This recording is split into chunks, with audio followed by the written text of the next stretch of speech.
हमारे चैनल में आपका स्वागत है। दोस्तों आज मैं आपको नुस्खा बताने वाला हूं। दोस्तों वो इतना कारगर है आपको जुकाम के लिए, सर्दी जुकाम कफ के लिए कि आपको उसके पहले बार के इस्तेमाल से बहुत ही राहत मिलेगी।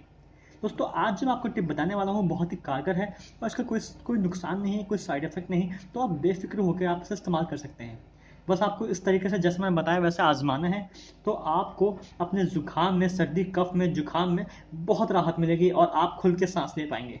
तो फ्रेंड्स मैं आपको बताता हूँ कि आपको ये नुस्खा कैसे इस्तेमाल करना है। दोस्तों इसके लिए हमें चाहिए करीब 1 चम्मच से करीब शहद लेना है। दोस्तों शहद के अंदर दोस्तों कफ को दूर करने की कमाल की प्रॉपर्टी होती है। आपको करीब 1 चम्मच शहद लेना है। शहद आप ले लीजिए, ठीक है दोस्तों। उसके बाद दोस्तों आपको करीब 1/4 चम्मच लेना है दालचीनी पाउडर। दोस्तों दालचीनी पाउडर बहुत ही कारगर चीज़ है। इसके अंदर कहा जाए तो शरीर को गर्म करने की लाजवाब इसके अंदर तासीर होती है। आपको दोस्तों ये करीब 1/4 चम्मच लेना है। जी हाँ, 1/4 चम्मच आपको लेना है और इसे अच्छे से मिला लीजिए। यानी 1 चम्मच शहद और 1/4 चम्मच दालचीनी पाउडर। दोस्तों इन दोनों को अच्छे से मिला लीजिए। अच्छे से मिक्स करने के बाद दोस्तों अब आपको बताता हूँ आपको इसे कैसे कैसे सेवन करना है।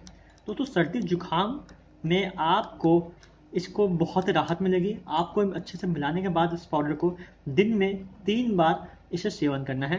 इसको दोस्तों आप बिल्कुल ऐसे ही खा सकते हैं और इसको आराम से सेवन करें। और सेवन करने के बाद आपको पहले ही दिन के इस्तेमाल से अपने कफ और सर्दी में बहुत राहत मिलेगी। फ्रेंड्स आप इसे इस्तेमाल करते हैं उस दौरान आपको कुछ बातों का ध्यान रखना है।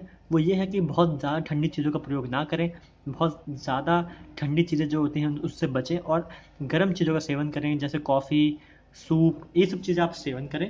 दोस्तों इस नुस्खे के दौरान आपको पहले ही बार में बहुत फ़ायदा होगा और आप चाहें तो इसे 2 से 3 दिन लगातार कर सकते हैं जब तक आपका पूरा फ़ायदा ना हो जाए। दोस्तों ये बहुत ही कारगर है और इसका कोई साइड इफेक्ट नहीं और आपको बहुत फ़ायदा और बहुत आराम मिलेगा। दोस्तों मेरी आपसे रिक्वेस्ट है आप इसे फ्यूचर में ट्राई करें। अपने इस नुस्खे को अगर आप पसंद करते हैं तो हमें लाइक करें, कमेंट करें और हमारा अपना फीडबैक ज़रूर दें। छोटी सी रिक्वेस्ट आपसे ये रहेगी दोस्तों कि अगर आपने चैनल को सब्सक्राइब नहीं किया है तो इस नीचे जाके लाल बटन को दबाकर अभी के अभी सब्सक्राइब कर लीजिए। हम जल्द मिलते हैं अपनी अगली वीडियो में, तब तक के लिए धन्यवाद।